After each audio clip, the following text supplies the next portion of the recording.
The council chamber was silent.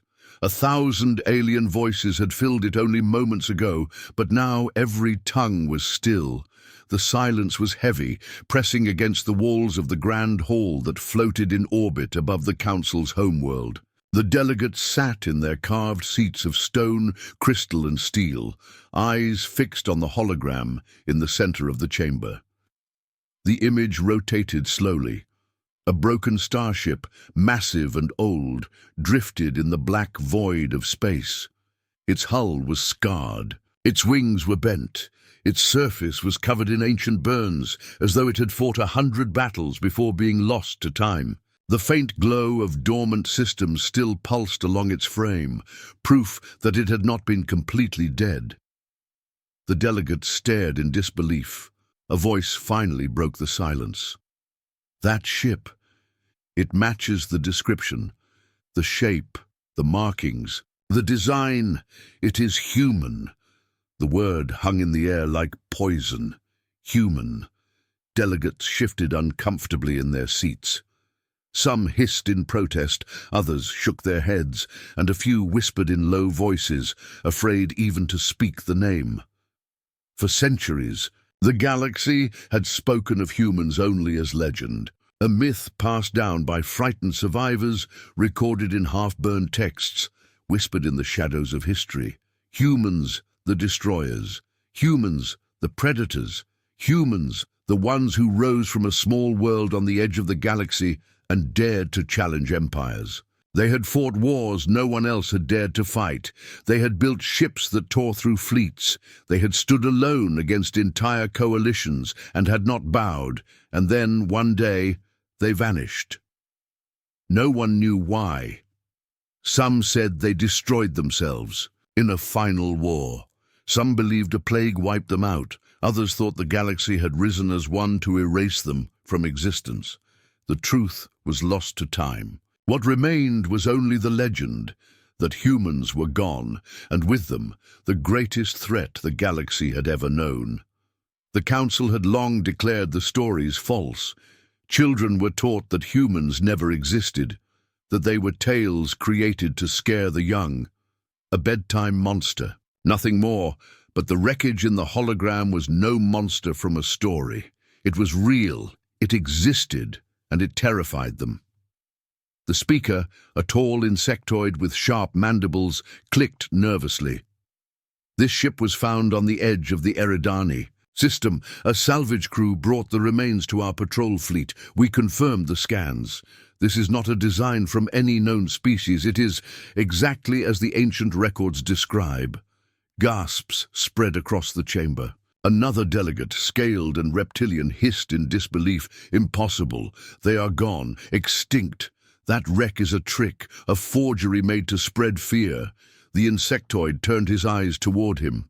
Does that look like a trick? The technology within the hull is advanced, far beyond anything the scavengers could create. Its alloys are unknown to our science. Its power cells still hold energy after centuries of abandonment. If this is a trick, then it is one more dangerous than the truth. The chamber erupted in voices again. Some demanded war, some demanded silence, some demanded denial. But one thing was clear. The ship was human. And if one ship had survived, perhaps more had survived as well. On a distant mining colony, far from the Council's shining worlds, rumors already spread. The wreckage had not been hidden quickly enough. Miners spoke in the taverns of a ship that could slice through fleets. Traders whispered of ancient warriors who might still live among the stars. Children spoke the word human with both fear and wonder.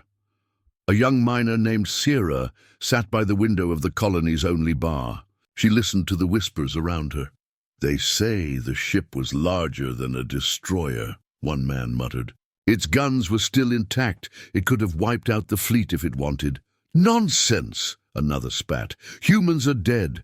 I have lived 100 years and never seen one. Just ghosts in old tales." But Sarah leaned closer. "What if they are not dead?" she asked. The men turned to her. One laughed, but the other grew pale. "Then the galaxy is doomed," he whispered, "because if the humans return, they will not come in peace."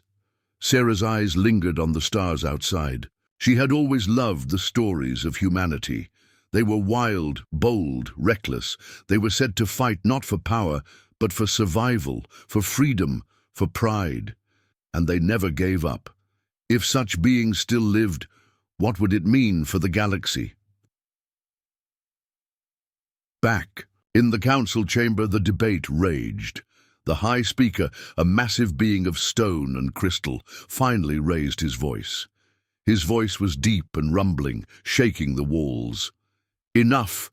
The discovery is confirmed. But the truth must not spread. The people must not know. Fear will shatter the galaxy." 1,000 voices rose in protest. "You cannot hide this. The people already whisper. The legends will rise again." The High Speaker silenced them with a single strike of his hand. "Then let them whisper, but no one will see the wreck. It will be destroyed. It will be erased from our records. And if any more of these ships are found, they will be dealt with in the same way. Humanity must remain a myth." But deep down, even the High Speaker felt fear. He remembered the old stories. He remembered the images carved into stone, the archives, hidden in vaults, the tales of battles where human fleets cut through armadas like blades through cloth. He remembered the last words recorded by his ancestors, "Pray they never return." And now, staring at the hologram of the broken ship, he wondered if those prayers had failed. Meanwhile, in the shadows of deep space, the wreckage drifted. Its systems flickered, struggling to hold onto power. Somewhere deep within its broken hull, a signal pulsed, weak, faint but steady. It was a beacon, a call to others, and in the cold void, far away, something stirred. That night on the mining colony, Sarah dreamed of fire. She dreamed of fleets burning in the void, of warships with human flags, of voices calling across the stars. When she woke, her heart was racing. She could not shake the feeling that the legends were true. Somewhere, out in the black, the humans were waiting, and they were coming back. The whispers spread faster than the council could silence them. On frontier worlds, old stories resurfaced. Some alien races began to panic, others began to hope. For every world that feared humanity's return, there was another that longed for it, hoping humans would shatter the Council's iron rule. For the first time in centuries, the galaxy felt something it had almost forgotten: uncertainty, and above them all, in the ruins of the broken ship, the beacon kept calling. The patrol fleet drifted in formation near the Eridani system. 20 ships strong, it was the pride of the Council's border defenses. Their hulls gleamed with polished alloy, and their banners shimmered with the golden seal of the Council. They had fought pirates, smugglers, and raiders for centuries, and they had never lost a battle. But tonight their crews felt uneasy. The stars seemed darker than usual. The void stretched endlessly, silent and empty, yet filled with tension. Every officer felt it in their bones, though none wanted to admit it aloud. On the bridge of the command cruiser Vallon, Admiral Rax sat rigid in his chair. His eyes, sharp and reptilian, scanned the endless starfield. He did not like silence. Silence in deep space meant danger. "Status?" he asked. "Scanners clear," replied his officer. "No enemy signals, no anomalies." Rax frowned. "No anomalies? Then explain the reading from an hour ago, the pulse, the faint energy spike." The officer hesitated. It was small. It vanished almost instantly. Likely a sensor echo, nothing unusual. The Admiral did not believe it. He had commanded fleets for half a century. He knew the patterns of pirates, smugglers, and raiders. This was different. Something was hiding out there. "Keep scanning," he ordered. "Long range and short. Increase power to the sensors. If something moves, I want to see it before it sees us." The bridge fell silent again. Crew members moved nervously at their stations. They could all feel it too. The dark was not empty. Something was out there, waiting. In the distance, beyond their scanner's reach, a shadow drifted. Larger than any ship in the Council fleet, its silhouette was almost invisible against the void. Its hull absorbed light. Its edges blurred into the blackness of space. The shadow was a ship. It had waited in silence for centuries. Systems lay dormant, cloaked against detection, hidden from every probe and patrol. Yet now, awakened by the faint pulse of the beacon, it stirred. Engines whispered alive. Guns, ancient yet terrible, began to warm. The shadow moved. Slowly at first, like a predator stretching after long sleep, then with rising power. It set its course directly toward the fleet. Back on the Vallon, alarms screamed. "Contact!" shouted the sensor officer. "Unknown mass approaching. Size, impossible. It's larger than a dreadnought." Admiral Rax leapt to his feet. "Show me!" The hologram blinked to life. A shape appeared, faint and blurred at first, then sharper as the scanners locked on. The crew stared. The ship was massive. Long wings stretched like blades, its central body thick with armor plating. Its hull was scarred but strong, built for war. Lines of glowing energy pulsed along its sides like veins filled with fire.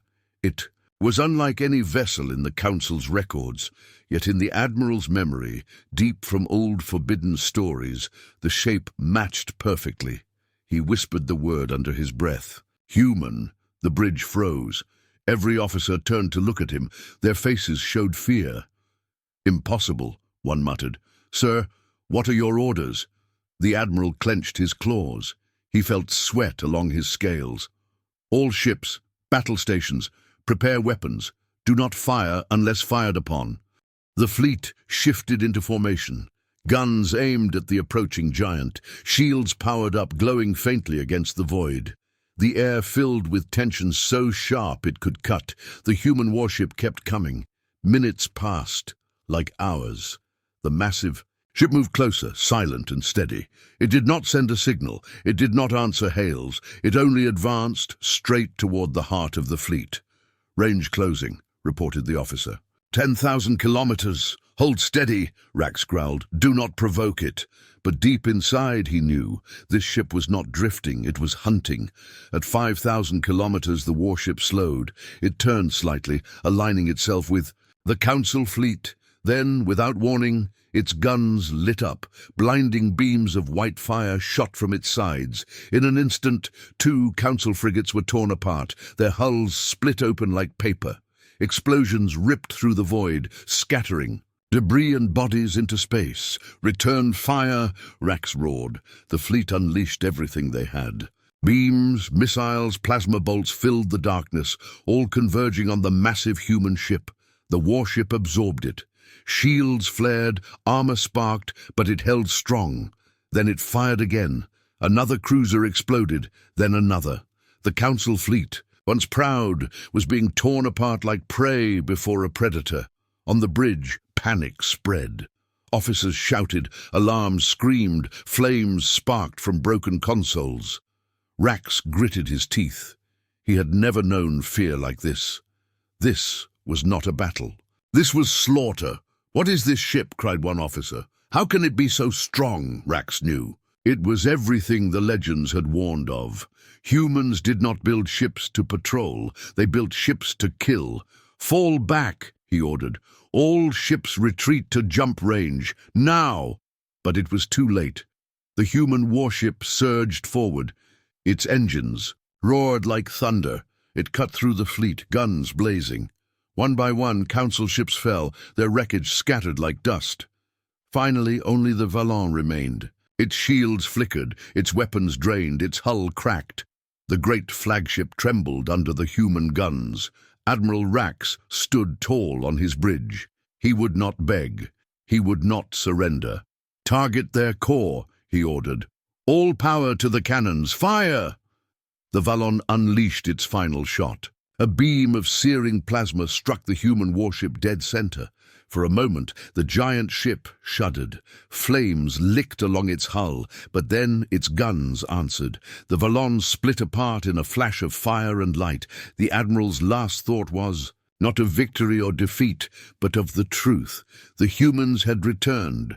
Far from the battle, refugees fled. Small transport ships scattered through hyperspace, carrying survivors who had abandoned the doomed fleet.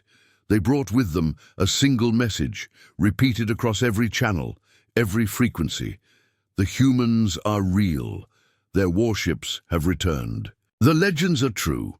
The words spread like wildfire. Across colonies and homeworlds, the news shook the galaxy. The Council tried to suppress it, but fear was faster than censorship. Every world knew, every race trembled, and far beyond the Council's reach, the beacon pulsed again. The human warship was not alone. Others were coming. On a lonely station near the edge of the rim, a trader listened to the reports. He sat in silence as the voices repeated, crackling through static. His hands trembled as he poured himself a drink. He had always laughed at the legends. He had called humans a lie, a bedtime monster. But now, as he listened to the terrified voices of fleeing soldiers, he no longer laughed. "They are back," he whispered to himself. "Gods help us all. The humans are back." On the mining colony, Sarah stood with the others as the message arrived. The crowd gathered in the square, listening to the repeating broadcast. Faces were pale. Some were terrified. Some were in awe. Sarah's heart pounded in her chest. She had always believed the legends. Now she knew the truth. Somewhere in the stars, a human warship had destroyed an entire fleet. One ship against 20, and it had won. She whispered the word aloud, tasting its power. Humans. The crowd murmured. Some cried, some prayed.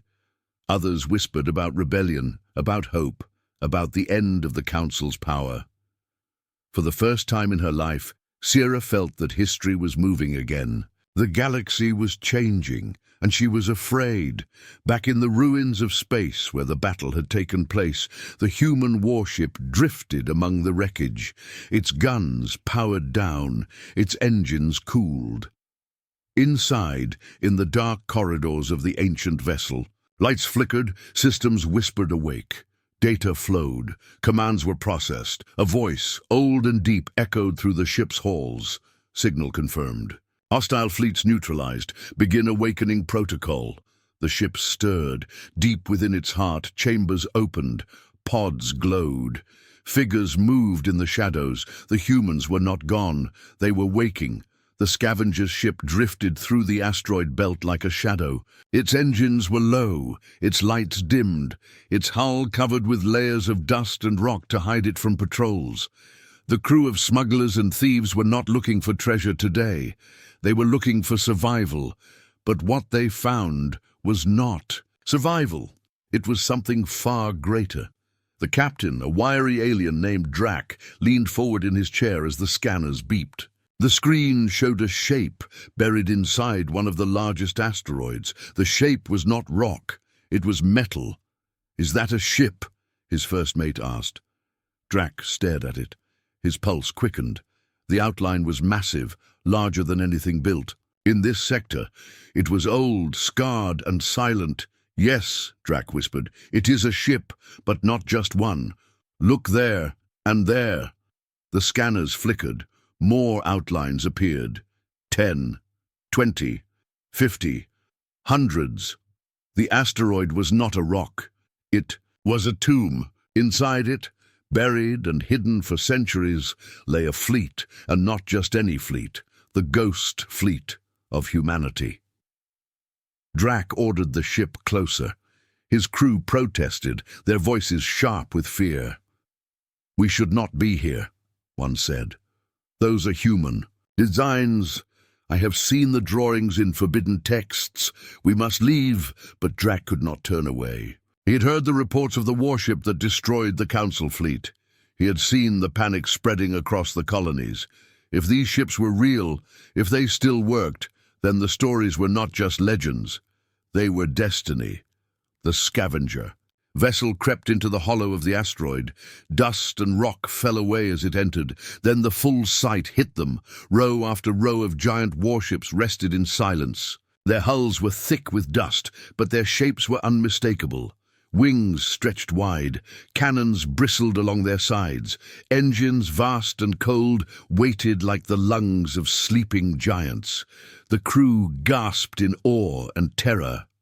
"They are waiting," whispered the first mate. "For what?" another asked. Drac answered without looking away. "For someone to wake them." The scavenger ship drifted past the first row of warships. Every ship looked dead, but the silence was not empty. It was heavy, like the silence of a predator crouched. In the dark, Drac ordered a scan. The computers whirred and beeped. Then the results came through. Power readings. The officer reported in shock. "Faint but present. The cores are not dead. They are still alive." The crew panicked. Some shouted to turn back. Others begged to destroy the scans and pretend they had never found the place. But Drac silenced them. "No," he said. "We will board one. If it still lives, we must see what remains." Against their fear, they obeyed. The scavenger ship latched onto the hull of the nearest warship. With a hiss, the airlock connected. The doors opened, and they stepped inside. The corridors were dark. Dust hung in the air. The walls were cold, covered in markings none of them could read. Lights flickered faintly, as though the ship itself was breathing. Every step echoed. Every breath sounded too loud. The scavengers moved slowly, their weapons raised. Then they reached a central chamber. Rows of pods lined the walls. Each pod was sealed, its glass frosted over. Figures lay inside. Some were broken and lifeless. Others still glowed faintly, as though preserving what remained. The crew froze. "They are here," whispered one. "Humans." The word sent a shiver through the chamber. Drac stepped closer to a pod. Through the frost, he saw the outline of a body, broad shoulders, strong hands, a face that looked strangely familiar, though it was a different species. There was something in the features, something fierce and unyielding. "This one is alive," Drac whispered. "Sleeping, waiting." A hiss broke the silence. The pod's lights flickered. The glass cracked. The crew screamed, but the pod did not open. The systems faltered, then went dark again. Drac's heart pounded. He realized the truth. The fleet was not dead. It was only sleeping, waiting for the signal to wake. Back on the scavenger ship, alarms suddenly blared. The warships' systems were stirring. Power flowed through the corridors. Lights blinked on one by one. Engines hummed faintly. The ghost fleet was awakening. Drac shouted for his crew to retreat. They scrambled through the airlock, pulling free just as the massive warship systems roared louder. The scavenger ship fled the asteroid belt. Engines burning hot. Behind them, faint glows spread across the hidden fleet. Hundreds of ships were stirring, their shadows shifting in the dark. The news spread faster than light. Drac broadcast his discovery across pirate networks, smuggler channels, and rebel transmissions. The Council tried to block it, but they were too late. Every world now knew of the ghost fleet. On frontier colonies, crowds gathered to listen. Some cheered, some wept, some trembled with fear. On Council worlds, leaders panicked. Armies were mobilized, spies were sent, plans for war were drawn. And through it all, the same question burned in every heart. If one warship could destroy a fleet, what could hundreds do? The council chamber erupted with chaos. Delegates screamed at one another. Some demanded immediate destruction of the ghost fleet. Others demanded negotiations. Some even whispered of surrender. The High Speaker pounded his stone hand against the floor, silencing them. His crystal eyes glowed with fear and fury. "We will not bow," he roared. "The humans will not. Rise again. We will strike before they wake. Mobilize every fleet, every weapon, every soldier. We will burn their ships to ash before the galaxy bows to them again." But even as he spoke, he knew the truth. The ghost fleet was vast, perhaps too vast to destroy. On the mining colony, Sarah listened to the broadcasts. Her hands trembled as she clutched the radio. The voice repeated over and over, "They are real. The ghost fleet is real. The humans are coming," her friends argued. Some were terrified, some were excited. One shouted that humanity would free them from the Council's rule. Another shouted that they would enslave them all. Sarah stayed silent. She could not stop thinking of the dream she had. The dream of fire and warships, of voices calling across the stars. The dream was no longer just a dream. It was coming true. Far away, deep in the asteroid belt, the ghost fleet stirred. One by one, warships lit up. Their engines flared, their weapons hummed. Their cores glowed like hearts of fire. The beacon pulsed again, and the fleet answered. A single warship broke free of the asteroid. Dust and rock tumbled away as it rose, wings stretching wide. Its engines burned with white flame. Inside, systems reactivated. Data surged. Commands were executed, and in the central chamber a voice spoke. "Awakening complete. Awaiting orders," silence answered. Then another voice, deep and human, echoed across the ship. "Orders are clear. Prepare the fleet. The galaxy must remember. Us." The ghost fleet, silent for centuries, had returned, and this time they were not myths, they were reality. The mining colony of Caleris was a place of noise. Engines roared in the pits, machinery clanged in the factories, workers shouted over the hum of drills and loaders.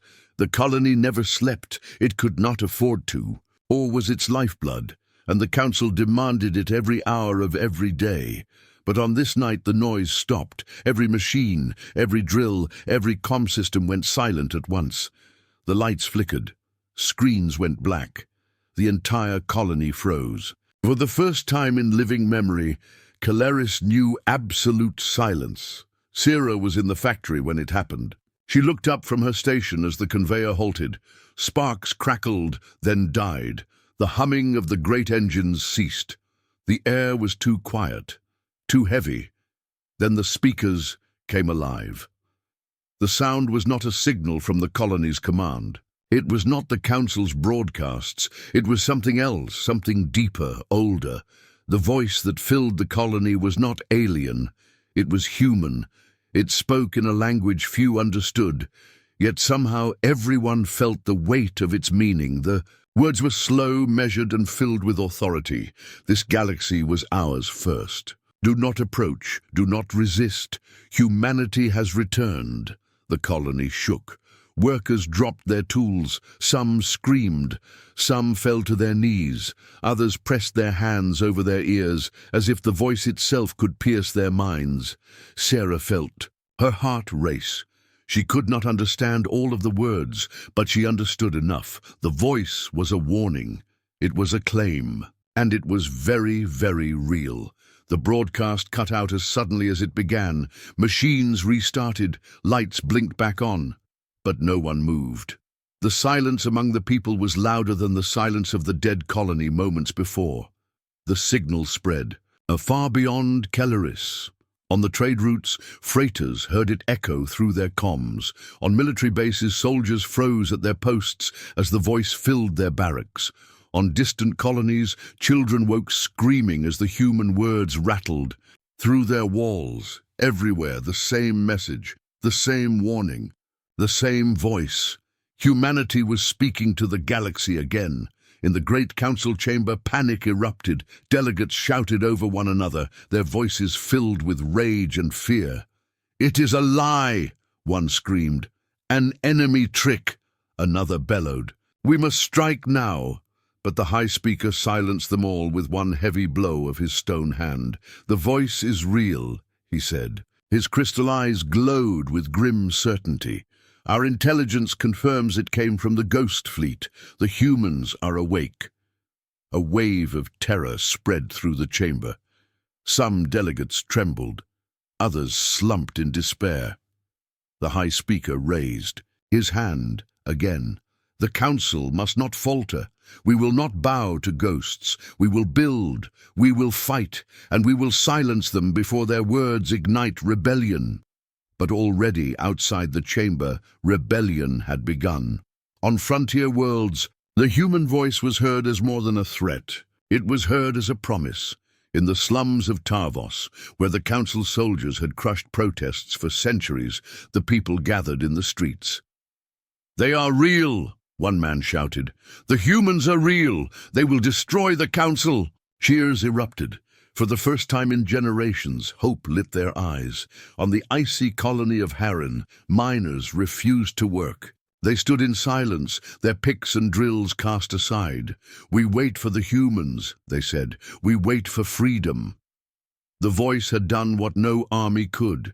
It had set the galaxy on fire, but not all saw hope. On the council warship Draxon, Captain Vela listened to the signal in silence.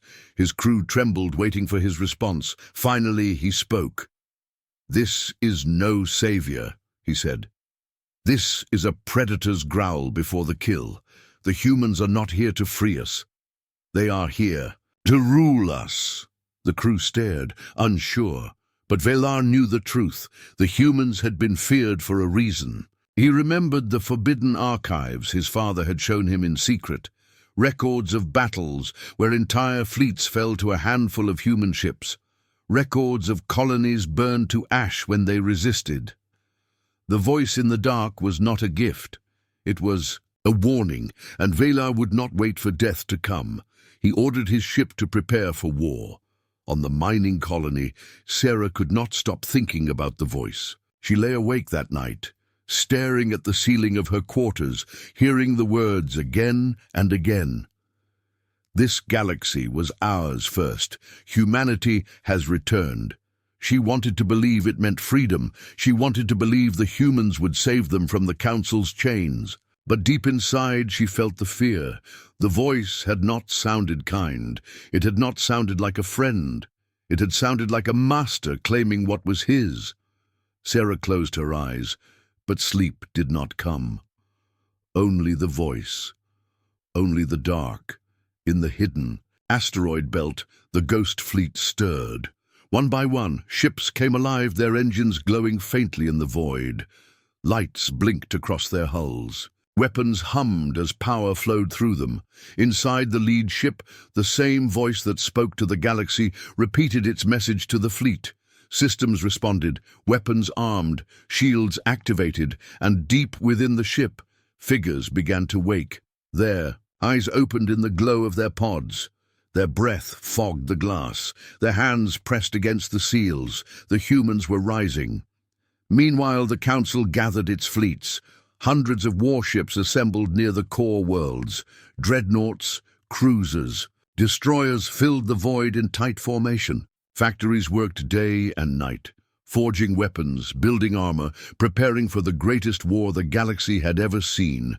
But still, whispers spread through the ranks. Soldiers spoke of the voice. Officers muttered about the fleet that had destroyed 20 ships. Fear ate at them from the inside, and above them all, in his private chamber, the High Speaker listened to the human message once more. He clenched his stone fists until cracks spread across his skin. He whispered a vow. "We will silence you, even if it costs us everything." The humans had no need to rush. The ghost fleet waited in silence, growing stronger each day. Systems repaired themselves, engines warmed, weapons aligned. The ships were patient. They had waited centuries. They could wait longer, but when they moved, the galaxy would tremble. On the mining colony, the second broadcast came. The machines stopped again. The lights flickered again. The voice returned. This time, the words were sharper.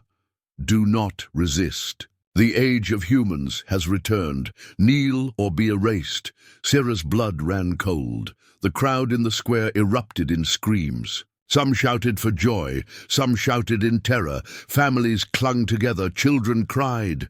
Sarah stood frozen. Her dream of freedom cracked. The voice was not a savior's voice, it was a conqueror's, and the galaxy would have no choice but to listen. The Council fleet gathered at the edge of the star system like a storm on the horizon. Thousands of warships hung in the dark, their hulls gleaming in the faint light of the distant sun. Engines thrummed, weapons hummed. The void itself seemed to tremble under the weight of so much firepower. On every channel, the same order repeated. The humans must not advance. The humans must not rise again. Strike them now before they strike us all. For weeks, fear had gripped the galaxy. The human broadcasts echoed across every colony, every station, every ship. Some called them saviors, others called them conquerors. But no one could ignore them. Now the Council was ready to answer. Admiral Kor stood on the command deck of the dreadnought Iron Dominion. The massive ship was the spearhead of the Council's fleet, bristling with weapons capable of shattering moons. Around him, holoscreens showed the readiness of his forces. Squadrons in formation, bombers waiting for launch, cruisers armed and shielded. His voice was calm, but his eyes were cold. We will find their fleet. We will destroy them before they can rise. The age of humans ends tonight. The crew shouted their agreement, but fear lingered in their faces. The stories were too strong. The memory of the Ghost Fleet destroying 20 ships in a single strike haunted them. Kor ignored their doubt. He had no room for fear. He had seen what hesitation cost. Now he would show the galaxy that the Council still ruled. The order was given. Engines flared to life. The fleet surged forward, leaving the glow of the core worlds behind. Their destination was the asteroid belt where the Ghost Fleet slept. Every soldier knew the risk. The humans had not revealed themselves fully. No one knew how many ships they truly had, or what weapons they carried. But the Council could not wait. If they allowed fear to spread, if they allowed rebellion to grow, their empire would shatter. Better to risk war than to lose everything without a fight. On the mining colony of Kelleris, Sarah watched the broadcasts in secret. She sat in a crowded bar, her eyes fixed on the screen above the counter. The Council broadcast showed Admiral Kor addressing the galaxy. His voice boomed, steady and commanding. Do not fear the ghosts of the past. Humanity is no savior. Humanity is no master. They are a shadow, and shadows fade. Today, the Council strikes, and today we prove who rules this galaxy. Cheers erupted in the bar. Workers raised their drinks. Some shouted with joy, others with anger. The people were divided. Sarah felt no joy. She remembered the voice of the humans. She remembered the words, kneel or be erased. She whispered to herself, the Council cannot win. The fleet reached the asteroid belt. Dark rocks drifted in silence, stretching for thousands of kilometers. It was a graveyard of stone, hiding secrets in its shadows. The ships slowed, fighters spread out, sweeping the rocks with scanners. Cruisers turned their cannons outward. The dreadnoughts advanced like giants, ready to crush anything in their path. For long minutes, nothing happened. The belt was silent, empty. Then the scanners found them. Buried deep among the asteroids, faint signals pulsed. Energy sources, hull signatures, ships, the Ghost Fleet. Admiral Kor's eyes narrowed. On his screen, outlines appeared. Dozens of ships, maybe hundreds, cloaked by the rocks. Their designs were ancient, but their power signatures were undeniable. He raised his hand. Fire! The command spread through the fleet. Cannons roared. Missiles streaked into the dark. Beams of light cut across the void, smashing into the rocks, shattering asteroids into blazing fragments. Explosions lit the belt like a false dawn. Dust and fire filled the void. For a moment the fleet cheered. It looked as if the Ghost Fleet was burning, but then the humans answered. The asteroids moved. From the shadows, shapes emerged. Warships the size of cities, sleek cruisers with hulls, black as night, fighters with wings that glowed like fire. The Ghost Fleet rose from its slumber. Their engines ignited. Their weapons came alive. Their formation was perfect, disciplined, terrifying. It was as if they had been waiting for this very moment. The first human warship fired. A single beam of light lanced through the void. It cut across kilometers of space and pierced a Council cruiser in one strike. The ship split apart, breaking.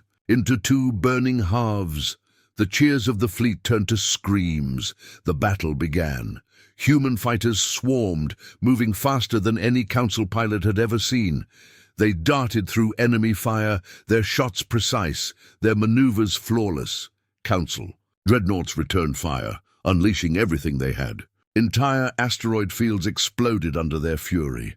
But the Ghost Fleet moved like predators in the dark. They struck and vanished. They killed and disappeared. On the Iron Dominion, Admiral Corr gripped the railing. He barked orders, his voice steady, but deep inside he felt something he had never known before: doubt.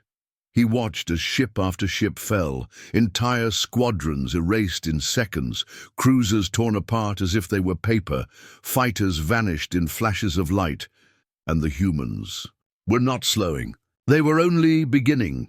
Sarah watched from the colony screen as reports came in.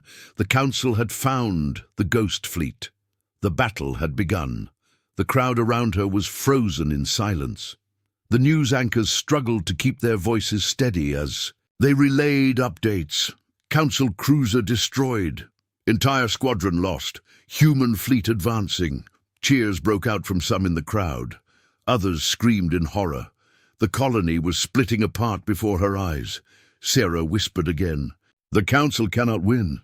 In the void, the Iron Dominion took a direct hit. The ship shuddered, alarms blaring, fires breaking out across its decks. Crew members screamed as systems failed. Shields flickered, barely holding. Admiral Corr stood tall. "Hold your ground! This fleet does not break," but his words could not change the truth. The humans were stronger, faster, smarter. Every move the Council made, the Ghost Fleet answered perfectly. This was not just a battle. It was a lesson. The humans were teaching the galaxy what it meant to fight them. At the heart of the Ghost Fleet, the lead ship advanced. Its hull glowed faintly, symbols of an ancient design etched into its steel. On its bridge, the same voice that had spoken to the galaxy now spoke to the fleet. "Push them back. Show them who rules these stars." The order was obeyed without hesitation. The Ghost Fleet surged forward, their weapons fired in perfect rhythm. Council ships crumbled one after another. Admiral Corr watched as his fleet was torn apart. His jaw clenched. His fists tightened. He would not retreat. He whispered, "If we fall fighting." The battle raged for hours. By the time the suns rose over the asteroid belt, the Council fleet was broken. Of thousands of ships, only a fraction remained. The rest drifted as wrecks burning in silence, their crews gone. The survivors fled, engines burning as they raced for the safety of the core worlds. The Ghost Fleet did not pursue. They held their ground, victorious, their power undeniable. The galaxy had its answer. Humanity had returned, and no one could stop them. On the colony of Kelleris, the final broadcast of the day came through. The same voice filled every screen, every speaker, every corner of the galaxy. "You thought us gone. You thought us forgotten, but we are eternal. This galaxy is ours. Bow or burn." Sarah sat in silence, her heart heavy. The people around her argued, shouted, cheered, or wept. But she said nothing. She only listened. The humans had spoken, the Council had struck, and the galaxy was now at war. The Council broadcast tower in the city of Tarvos stood like a blade against the sky. Its spires reached high above the streets, glowing with bright blue light that marked it as the center of authority. For generations, it had been the mouth of the Council, spreading their commands and crushing any voice of resistance. But tonight, the tower went dark. The people gathered in the streets below, staring up at the sudden blackout. Screens flickered once, then again, then fell to silence. For the first time in living memory, the voice of the Council was gone. A ripple of unease spread through the crowd. Some whispered that it was only a power failure. Others feared it was the beginning of a purge. Mothers pulled their children close. Men looked toward the skies, expecting council patrol ships to descend in punishment. Then the screens came alive again. The symbol of the council did not appear. Instead, a face filled the broadcast. It was human. The man was pale, his features sharp, his eyes burning with cold fire. His voice was steady, clear, and heavy with purpose. "You are not alone," he said. "The Council cannot hold you forever. Humanity has returned, and with us comes freedom. Rise, fight. Your time is now." The crowd gasped. Some cried out in joy, others in fear. The words cut through them all like fire through dry wood. The man's face vanished. The screens went black again, but it was enough. The streets erupted into chaos. Some people cheered and shouted the word freedom. Others fled, terrified of the punishment that would surely follow. Council soldiers stationed in the district raised their weapons, but the crowd surged before they could fire. The first rock was thrown, then another. The rebellion had begun. High above the city, in the council garrison, Commander Vayner slammed her fist onto the control table. "Lock down the streets," she barked. "Seal the exits. Crush them before it spreads." Her officers scrambled to obey. Drones deployed, filling the skies with the whir of wings. Armored vehicles rolled through the gates, their weapons trained on the growing crowds. Soldiers marched into the streets, shields raised, blasters ready. But Vayner knew it was already too late. The humans had lit the spark, and the fire was spreading. In the mining colony of Caleris, Sierra listened to the news reports in secret. She sat in a shadowed corner of the mess hall, her hands shaking as she clutched a small transmitter she had stolen weeks before. The news was everywhere. Tarvos had risen. Entire districts were in flames. The council soldiers were overwhelmed, their control broken, and it was not only Tarvos. Other colonies were rising too. Protests turned violent. Work crews refused to obey orders. Slaves broke their chains and disappeared into the wilds. Sierra felt her heart pound. This was what she had feared and what she had hoped for. The galaxy was breaking, but she could not ignore the truth. It was the humans who had started it. There. Broadcasts did not only bring fear, they brought defiance. They pushed the people to fight, and once they began, there would be no end. "Deep in the void," the Ghost Fleet observed. From the command chamber of the lead ship, the human known as Kale watched the rebellion spread across the galaxy. Reports came in from dozens of worlds, colonies on fire, soldiers refusing orders, council broadcasts cut and replaced with human messages. His lips curled into a faint smile. "Good," he said. "The cracks widen. Soon the council will shatter under its own weight." At his side, a woman named Lyra frowned. Her voice was sharp. "These are not soldiers rising. They are farmers, miners, children. They will die by the millions." Kyle did not look at her. "Sacrifices, the price of freedom." Lyra's fists clenched. She said nothing, but in her heart, she wondered if Kale's freedom meant only replacing one master with another. Back on Tarvos, the rebellion spread like fire in dry grass. Council soldiers fought to hold the streets, but the crowd was endless. Every block turned into a battlefield. Molotovs rained against armored vehicles. Barricades rose from the wreckage of burned-out skimmers. The people fought with tools, with rocks, with anything they could find. The council answered with blasters and drones. Screams filled the night. Fire lit the sky. Commander Vayner marched at the front of her troops, her armor scarred, her blade wet with blood. She cut down rebels without mercy, but for every fighter that fell, 2 more seemed to rise. "This city will not fall," she growled, but deep inside, she felt the weight of doubt pressing down on her. On the colony of Harin, a frozen wasteland of ice and stone, miners threw down their tools. They gathered in the central square, their faces grim, their breath steaming in the cold air. A single man raised his voice. "We will not work for the council. Not while the humans call us to rise.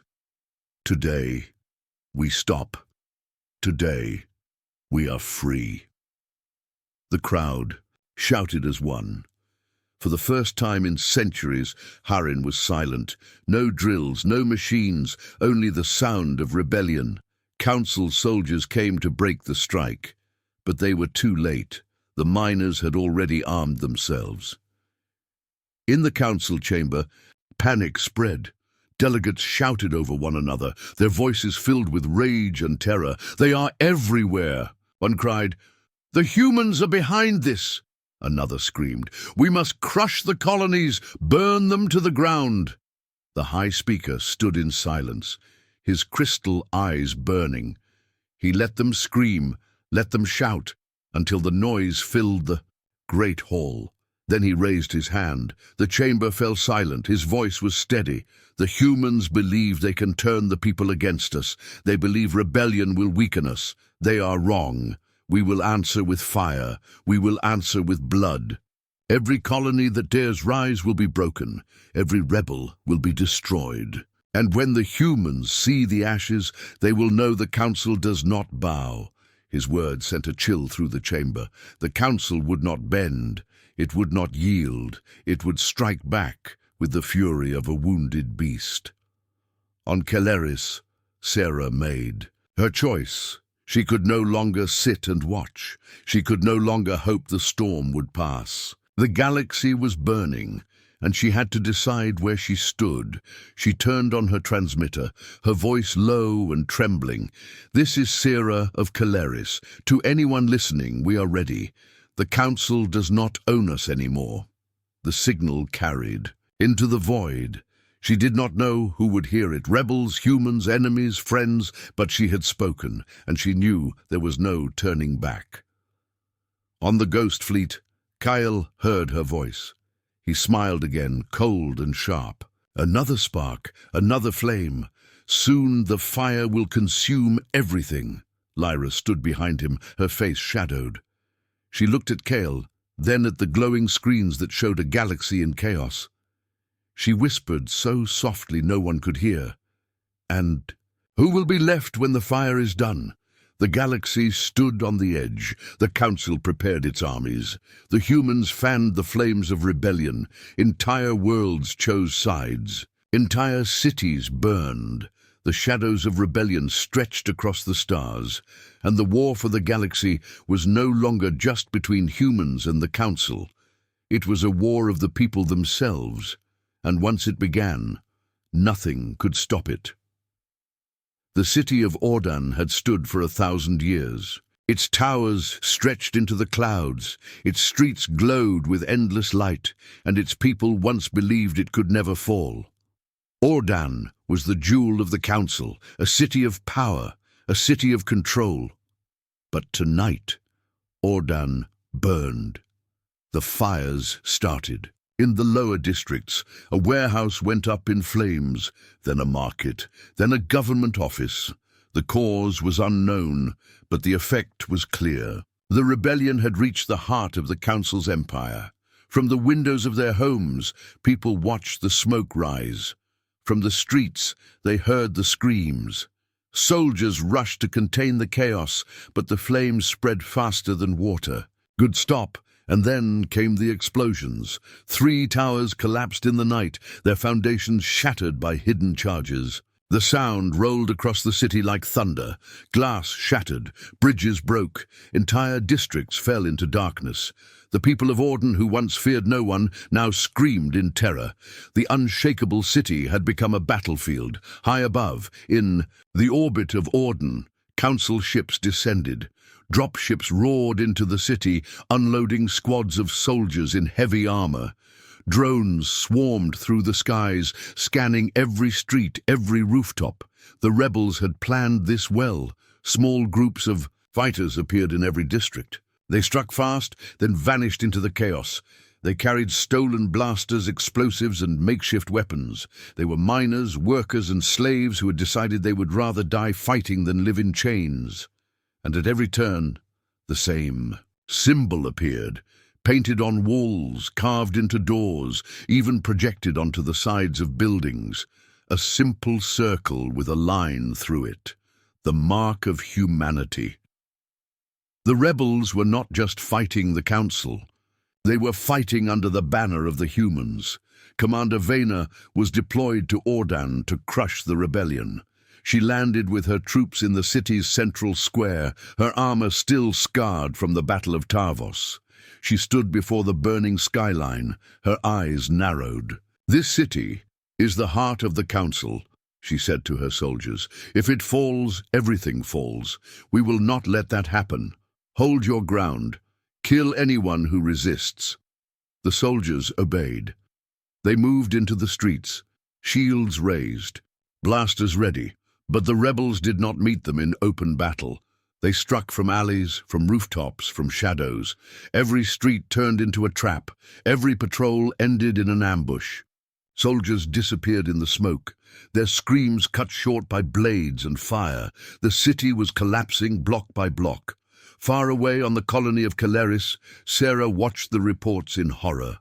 She sat in the mess hall again, surrounded by silent workers. The screens showed burning towers, screaming crowds, and soldiers firing into the night. The announcers' voices shook as they read the news. Rebels have taken control of Ordan's lower districts. Council forces struggled to contain the uprising. Entire sectors of the city are in flames. Sarah gripped her cup so tightly her knuckles went white. She had wanted freedom. She had wanted to see the council fall. But this was not freedom. This was destruction. Her thoughts echoed like a whisper in her mind. The humans are not here to save us. They are here to use us. In the Ghost Fleet, Kale stood before a wall of hollow screens. Each one showed a different world. Tarvos in chaos, Harin on strike, Ordan in flames. The galaxy was tearing itself apart, just as he had planned.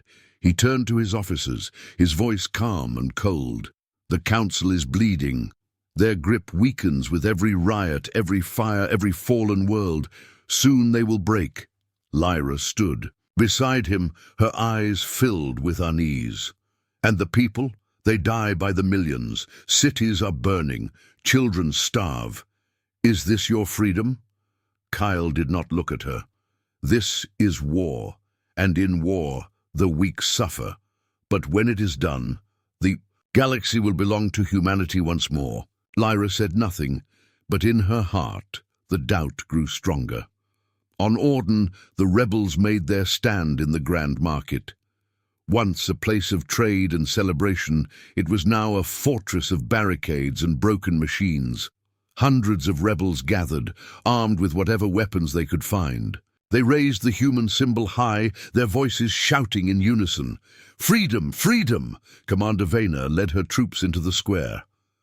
The rebels cheered at the sight of her, as if they knew defeating her would be their greatest victory. Vayner raised her blade.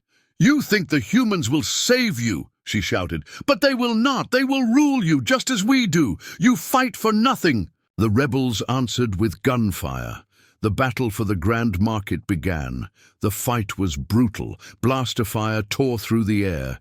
Explosions rocked the square. Smoke choked the fighters. Rebels charged with knives and hammers, throwing themselves. Against armored soldiers, the council troops fought with discipline, shields locked, lines unbroken. But the rebels fought with desperation, their screams filled with rage and hope. The ground was slick with blood. Bodies fell on both sides. In the chaos, Commander Vayner moved like a storm. Her blade cut through rebel after rebel, her armor scorched, but unbroken. She fought with fury, her voice rising over the screams. "This city will not fall." But even she could not deny the truth. For every rebel who died, another rose. Hours passed. By dawn, the Grand Market was a ruin of fire and corpses. The council held the square, but barely. Their soldiers were exhausted, their numbers cut in half. The rebels had been pushed back, but they were not defeated. They melted into the streets, waiting for the next chance to strike. Commander Vayner stood in the center of the wreckage, her armor dripping with blood. She looked at the rising sun, her jaw tight. She knew the truth. Ordan was falling, And if Orden fell, the Council's empire would follow. In the council chamber, the High Speaker listened to the reports with a face of stone. Delegates screamed around him, demanding answers, demanding action. The rebels spread like disease. Orden cannot be lost. Strike the humans, destroy their fleet.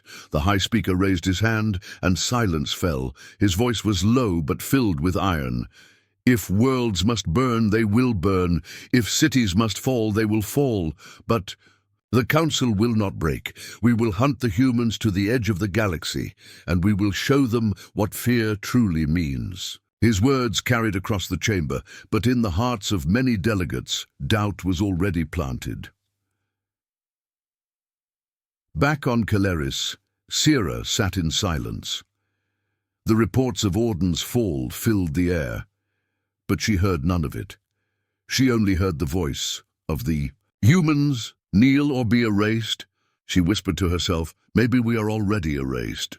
Her words vanished into the noise of the mess hall, unheard by anyone, but in her heart she knew the storm had only begun. In the void, the ghost fleet gathered. Their engines glowed, their weapons armed, their formation perfect. Kale stood at the front of the command chamber, his voice strong. The worlds fall one by one. The Council weakens. Soon we strike the heart. Soon we end them.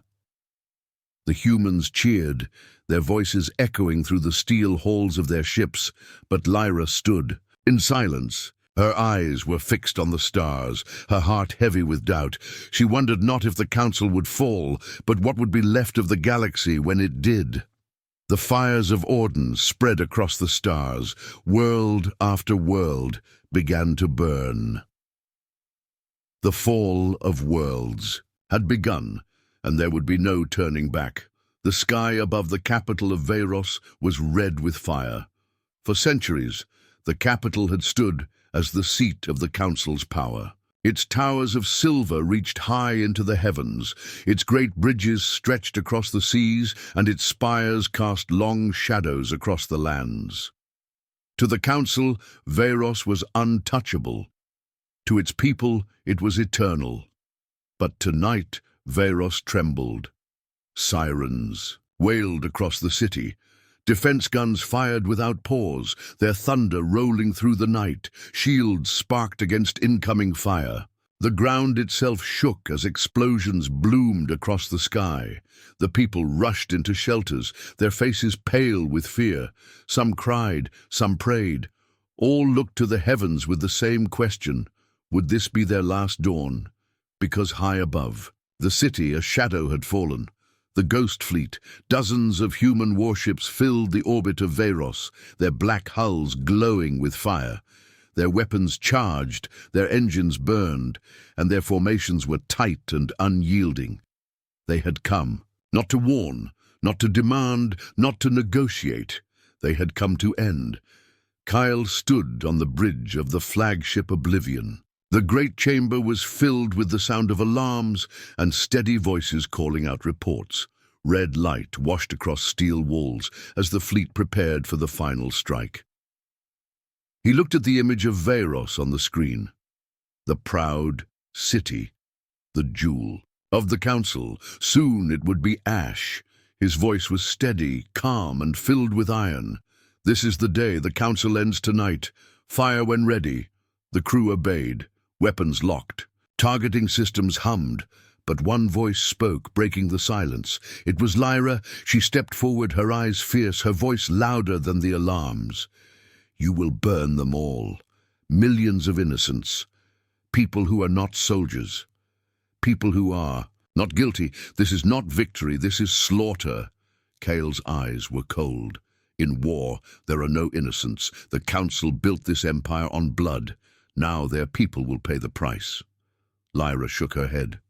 No, this is not justice. This is madness. If you do this, you will not free the galaxy. You will chain it to terror. The bridge fell silent. The crew looked between Kyle and Lyra, their hands hovering over their controls. The moment of choice had come. Far below, in the heart of Varos, Commander Vayner stood atop the wall of the Council's fortress. Her armor was scarred, her blade cracked, but her eyes still burned with fire. She had fought on Tarvos, she had fought on Ordan. Now she stood to fight on the very soil of Varos itself. Beside her, soldiers waited in silence. Their weapons shook in their hands. They had seen the fleet above. They knew what was coming. Vayner raised her voice, strong and steady. The humans are here to erase us, not just the Council, all of us. If we fall today, the galaxy will fall with us. Stand, fight. If this is the last dawn of Varos, then let it be written that we met it with steel. Her soldiers roared in answer. Fear turned to fury. Despair turned to defiance. The last defense of Varos was ready. The first volley came from the humans. Beams of light cut through the sky. Shields over the city flared, cracked and shattered. Towers toppled, bridges split, fires rose. The second volley came from the Council. Missiles streaked upward, defense cannons fired. A dozen human ships were torn apart, their hulls burning as they fell into the sea. The battle for the last dawn had begun. Kale gave no pause. Press the attack, break their defenses, burn them to the ground. But Lyra would not stand silent. She stepped between Kale and the command screen, her voice filled with fire. If you do this, you are no better than the Council you hate.